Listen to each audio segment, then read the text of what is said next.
affected, and we've stopped them. It's the strongest we've been on the border in many, many years, probably decades. So it's been very good. Thank you very much, Chad. And FEMA Administrator Pete Gaynor. Sure. Pete, thank you very much. He's been so busy I don't even talk to him anymore. I just say, hi, Pete. I said, where's next? But you've been doing really a fantastic job, and we appreciate it. And Senator Chuck Grassley, a incredible man and a friend of mine, and somebody that represents the state so well. And I almost don't have a chance when he calls, right, Joni? That's we almost right. don't have, and then on top of it, Joni Ernst calls. And between the two of them, Kim, we got a great you team. get what you want, right? But we really do. We have a fantastic team. And also state and local officials and Iowans affected by this incredible storm last week. For those of you that don't know what happened, a powerful hurricane force winds pummeled Iowa like I guess you haven't really seen before, right? Yeah, Has this ever happened, a thing like this? not to this extent have we experienced anything even close The to size this. and the power of the winds. All Americans are united in grief and prayer for the precious life that was lost. So how many people were lost, would you say? Right now, we've had 3 fatalities, and when you look at the severity of the damage and how widespread it is, and especially in Lynn County that you're in right now, it's been a blessing that we haven't had any more loss of life than we've had. Oh, well, that's good. That's 3 is too many, but 3 that's is a too lot. many. And people injured, I know, but Yeah. but they'll be okay, right? Yeah. This took a big chunk out of your entire state, Chuck. This was a big portion. I guess more than half of your counties were affected, and some very badly, right? About 113 million acres of crop. Amazing. No, it's amazing. So my administration's already working with Iowa officials, some of whom are with us now, to provide aid and to assess the damage. Winds from 80 to 110 miles per hour have carved a path of destruction through over half of Iowa's really great counties, many of which I got to know over the years. Up to 43% of the state's corn and soybean crops have been damaged or totally destroyed. 332 cell towers were damaged, think of that, impacting 1 million residents. Nearly 500,000 of the Iowa electric customers lost power, but I understand the power is back to about 90%.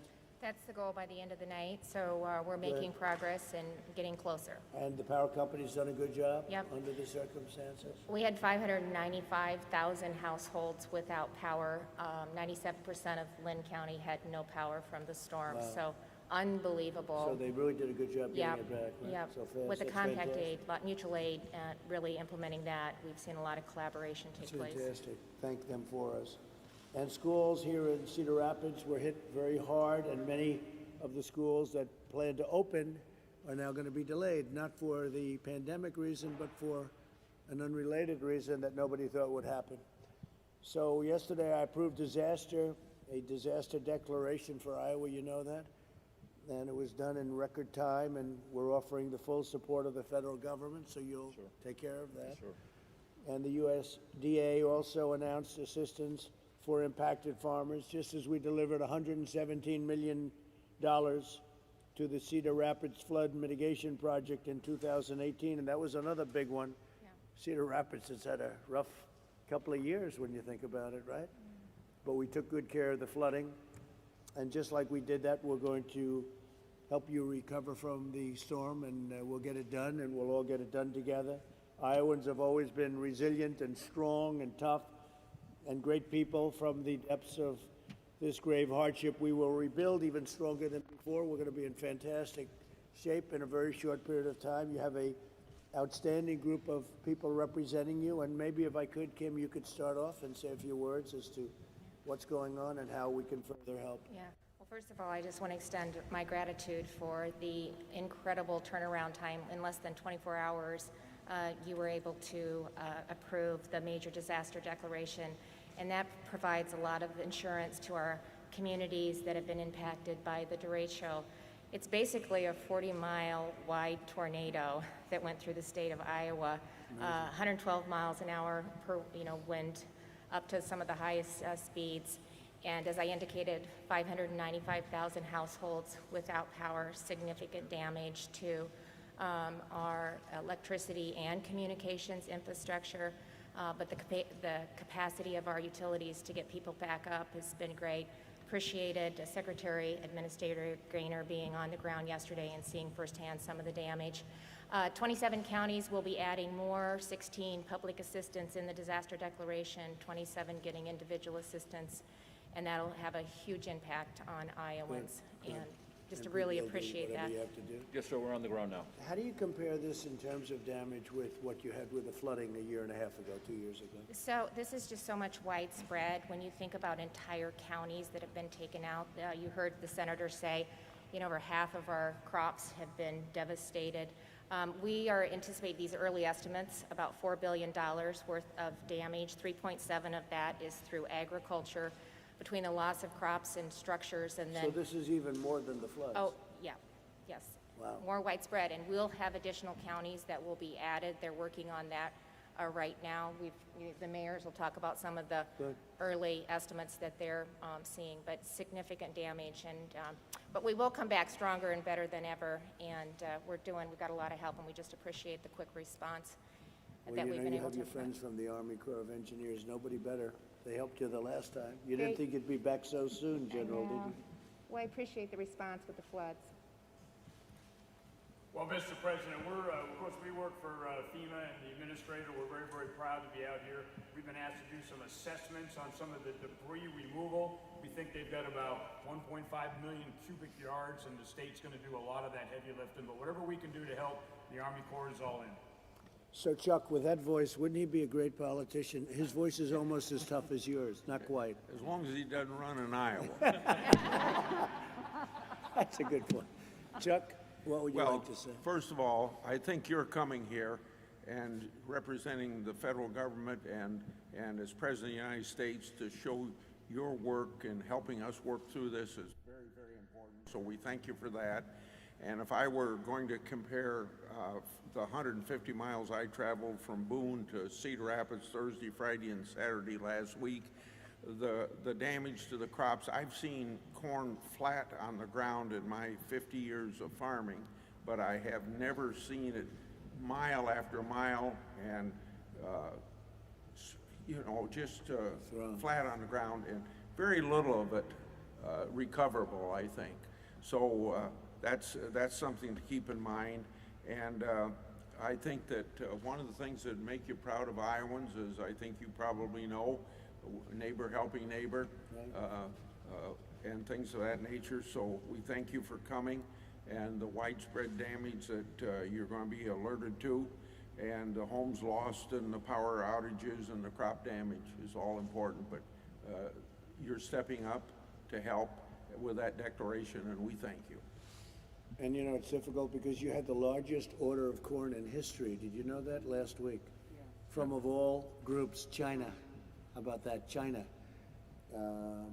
Which, I don't know, it makes you think a little bit, doesn't it? Huh? But China made the largest order of corn twice over the last week. So how does that affect an order like that when you have such damage to the crops, to the corn crops? Well, I think last week when the price of grain went up quite a bit, it helps, but then that's going to help those people that have grain to sell, but the farmers that have been hurt with the damaged crop, Yeah. the only But help. are they able to fulfill an order like that? Will they be able to get an order that big? If that's your question, the Yeah. answer is yes, because we have so much carryover from the That's year great. before. Oh, Yeah. that's very good. Yeah. That's the two biggest orders of corn in history we got. That's because they think I'm not happy, and I'm not. I'm not happy at all. Just the opposite. Joni, please, go ahead. And Mr. President, thank you so much for being here. Really appreciate your time and your assistance to the folks here in Iowa. And the discussion that we had yesterday morning, I thank you for that. And I can tell that you really do care about the citizens on the ground here.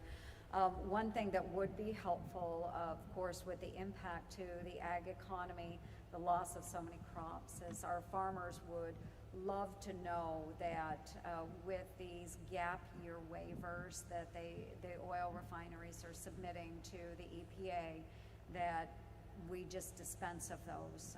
We not allow them to move forward. Some of these waivers would apply to years, 9 years ago, 8 years ago. Our farmers just really need some help this year, obviously, with the crop damage, and that would be a great step forward, is working So with I approved the EPA. ethanol, and we did the whole thing with the 12-month and all of the others. Let me ask you, how is ethanol doing with the markets? It's got to be a little bit tough, right? It's very tough right now, and through COVID, we saw a decrease in driving, and so the sales of ethanol have not been up where they should be, and we've seen that all across the industry, the impact, and now after the crop damage, it just sets our farmers even But they'll be further ready back. when the market comes back. They'll be ready like never before. Yes, they will, and what we need, just help from the EPA to follow the intent of the law with the renewable All right, fuels. we'll speak to them. standard. I'll Thank speak you, to them Mr. myself. President. I'll Thank do it you. myself.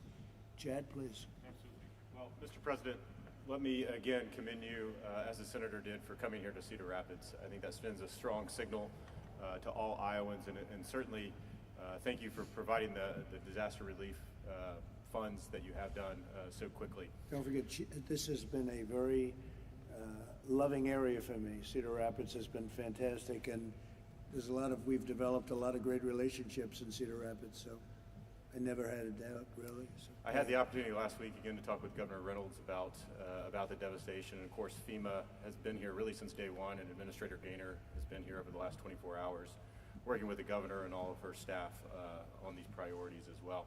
And FEMA stood up really since day one, their regional coordination center here, to make sure that that tie between FEMA and the state was absolutely critical and spot on. So it's there. You're certainly granting that major disaster declaration is a huge step forward to providing that public assistance and the mitigation assistance. So really want to thank you for all the work that you've done over the past several days to make sure that we get the resources to Iowans. we wanted to get it done fast, and we did record fast. Pete, go ahead, please. Yes, sir. Thank you. Again, thank you for approving the deck in record time. Really means a lot to the governor and her staff. We had a great tour yesterday. Went out, we saw firsthand the devastation.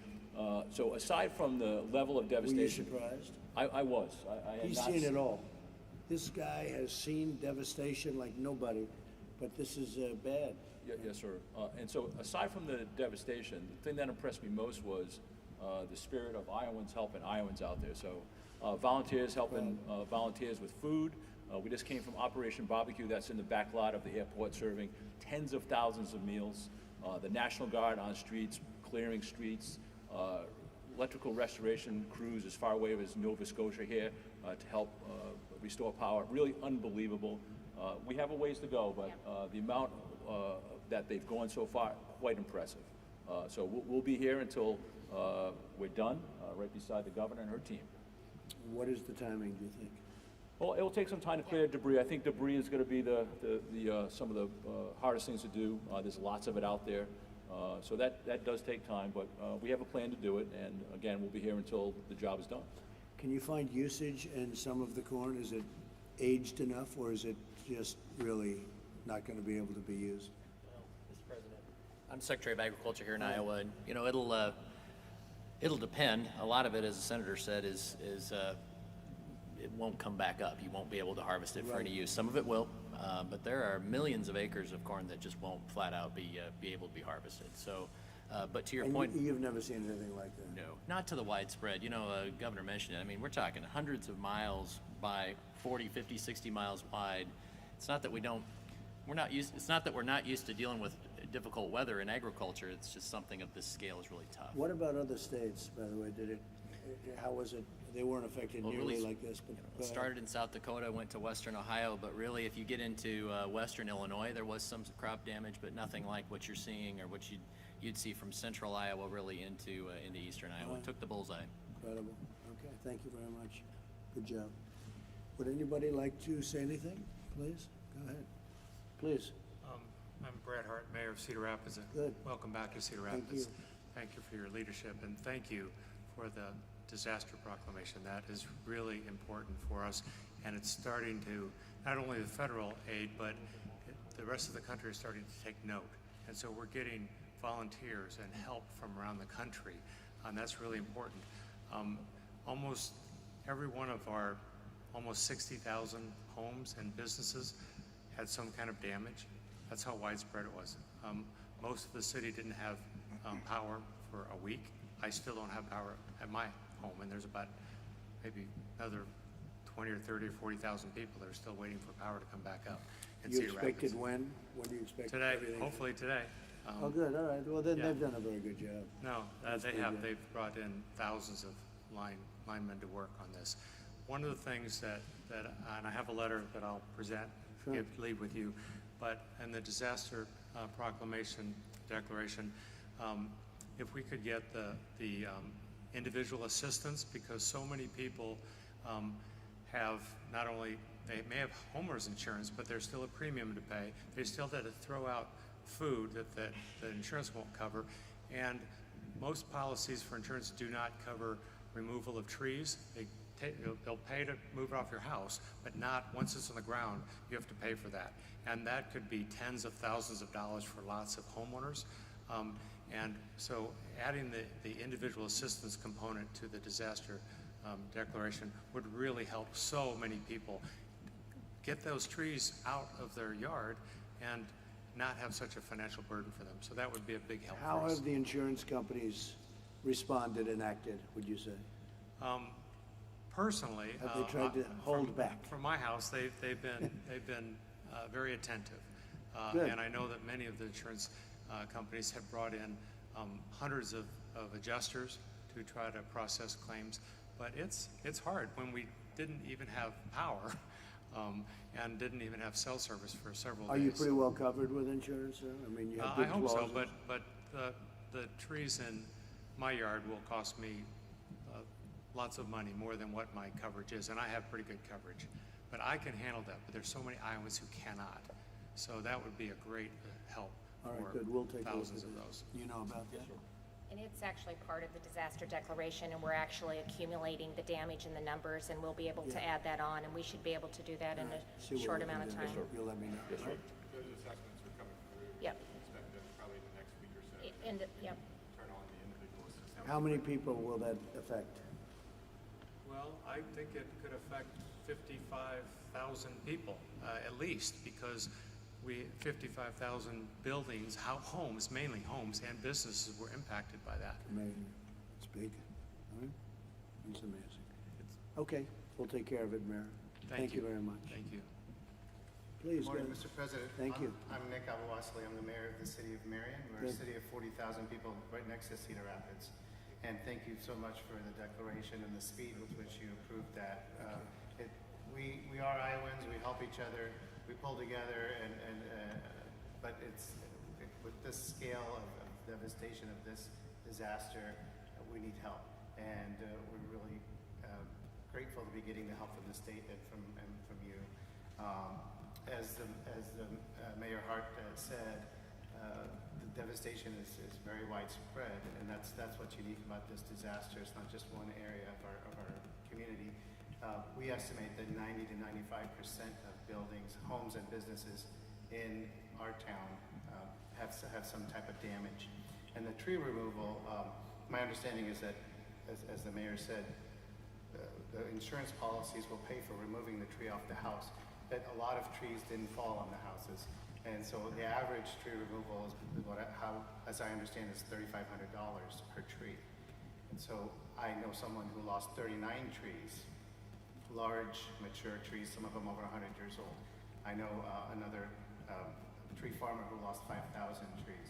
So if you drive around the community, the debris covers up the buildings. So is that a liability when you have trees, all those trees? You love those trees. You'd rather keep those trees, right? Well, they provide tree cover and are very helpful for energy efficiency. So that's really a loss. Yes, absolutely, absolutely. The other thing, we're worried about individuals and businesses because on top of this, the economic stress of COVID, obviously, now people have this type of stress with the financial burden of removing the trees and clearing the debris. How are you doing with the COVID? How's your area, both of you? How are you doing with COVID? Well, we were, the the second highest number of cases and deaths, but we're now running fourth or fifth, which is, I don't want to win that race, so I'm happy that we've moved down. We're working hard. The community has stepped up and masks, and businesses are requiring masks to protect the customers and their own workers. I think we'll get through it. People really understand the importance of it now, and people have adjusted their lifestyle. But a vaccine will. Yeah, will well, be they're doing wonderful. great on vaccines, and they're doing great on therapeutics, and even places like I was reading, New Zealand is in such good shape, and then today they have a big outbreak. So, it's the invisible enemy, but we're getting through it, and the vaccines are coming along really well soon, and therapeutically, really good. We are concerned, Mr. President, though, that we might lose a lot of small businesses because just as they're starting to recover from COVID and open up for business again and regain their business. You get hit. Now they got hit. And so if there's a way to help them, maybe Okay, extend the PPP. well, we're gonna look very serious, let the individual help, okay? Let's do that, okay? It's a double whammy. Let's help. Please. State representative. The district that I represent is in Marion and Cedar Rapids, so I've been working with these gentlemen since the disaster hit last week. I just want to touch on, a lot has already been said here about what this state needs, and thank you for your leadership in getting that presidential disaster declaration. I'm a mom myself. I have a 7- and 9-year-old, and you touched on schools and how challenging that's going to be going forward. I was just talking with my superintendent this morning. We've already delayed the start of school until September 14th for Linn-Mar District because of this disaster. So they had already made a lot of return to learn plans dealing with the challenges with COVID. So I think making sure that we take care of our school buildings. They suffered damage, catastrophic damage in many cases, similar to a hurricane. So exactly what you might see on the East Coast during a hurricane, we've now experienced that right here in the heartland. So I just want to say I appreciate your speed in getting that through. Those resources will be greatly appreciated and greatly used to help our When was the kids last get time back to school. something like this happened, would you say? If ever? Not I mean, this like 100 dramatic, years ago? Nothing like this. widespread.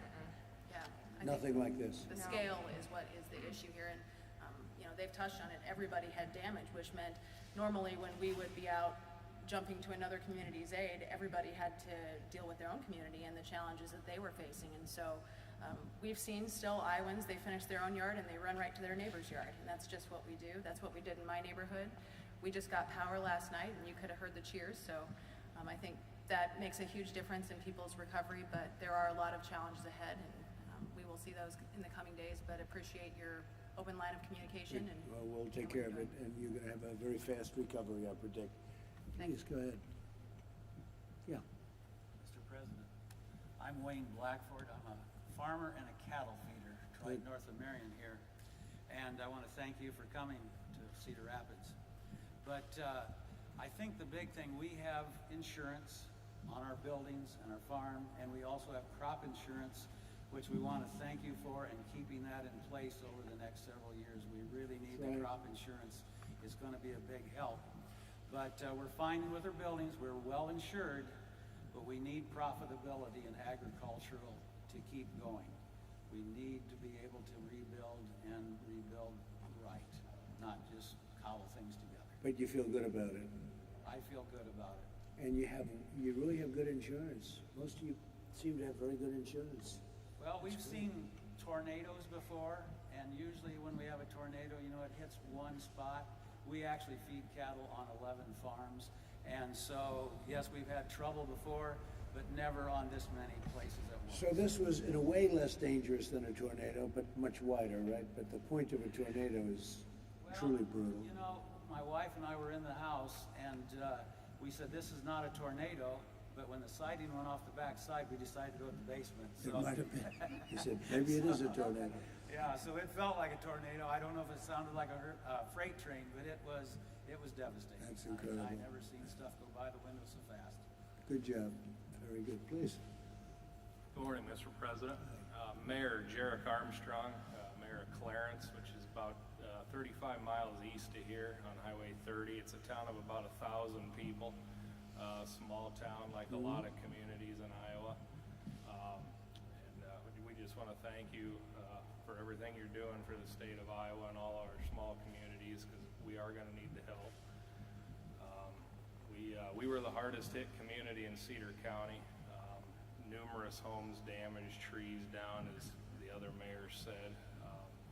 But you stated earlier, the resilience of Iowans really came out last week, and I can say that for a fact in my community. The people that stepped up to the plate, the farmers that brought their equipment into town, got it out from underneath of their buildings that were collapsed on top of the equipment, brought their equipment to town to help clean up the mess so we could get power restored to town, which we got back about 4 o'clock yesterday afternoon. It really brings out the best in people, and Iowans are some of the best at that. So we lost, there was a farmer north of town that lost a barn that was in his family for 8 generations. So it is something like we've never seen before. We just appreciate all your help. Thank you. Thank you, great job too. And Kaylee, let me ask you, with all that's going on in the world, is the world aware of what happened in Iowa? Because it is really something.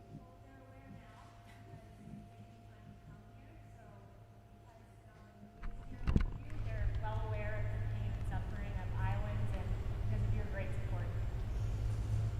Well, we're going to take care of it. Would you like to say something? Thank you very much. I'm the executive director at Mission of Hope here in Cedar Rapids. I've been there almost 4 years. Right. We work to help people who are homeless, nearly homeless, living in poverty. And this week, I became one of those people. Our family lost our house due to the damage from the storm. And I know we'll be able to come back. We've got good insurance, like everybody sitting here. Really, really grateful for that. Just to echo what these guys said, we have a 2.5 acre wooded lot, fully mature oak trees over 100 years old, and we lost over 100 of them. It's going to be well in excess of $250,000 just to remove trees. No kidding. Wow. So, That's incredible. That's a big part of it. That's a very big part of it. It's something that our family, was not quite prepared for. We didn't even own a chainsaw. So, I want to shift gears for a second and talk about the people that I'm blessed and lucky to serve at Mission of Hope. They're hungry today, and it's day 9 with no power in that neighborhood, and they're not just hungry for food. They're hungry for compassion from our leaders, just to know that our leaders care and are working on their behalf. They're isolated people, so they don't necessarily have good access to, right now without power, they don't have internet access, they don't have coverage of the local news of what's going on. People are trying to help them, but they're hungry to know that. They're hungry for a human touch. This COVID pandemic has isolated these people, and I just went through our lines this week of people who were waiting for lunch, giving out hugs, even in spite of the pandemic. Just people are hanging on to a hug and clinging to personal words of encouragement. Their physical needs are not being met. They lost their food. Many of them have lost their shelter. They don't know where their clothes are. And as I mentioned, they don't have power. Though we do appreciate all the hard work we can see being done in our community, as of yesterday and this morning, we still do not have power. And finally, they need help financially. Due to COVID and the uncertainties of all the business being closed, many of them are just returning to work, and now they've been off work again. And so they're definitely hurting. We're strong as Iowans. You've heard that all around the table. We're strong and we're resilient, Mr. President, but we are tired and we need your help. Thank you very much. Very much. Would anybody like to ask any questions? The governor, senators, or FEMA, or Chad, any questions for them concerning this situation, which we're going to take care of very rapidly in Iowa? Anybody? Okay, it's been very well covered. Senator, thank you very much. Joni, thank you very much. I appreciate it. It's great. Great. We'll get it taken care of. We'll get it done very quickly. All of you will get it done. Ashley, we'll get it done very quickly. Chair, thank you. Governor, it's all done, so now we have to start working, but the papers are done. You're gonna look into the one event quickly, and we'll get that approved, okay? Thank you very much, everybody. Thank you very much. Appreciate it.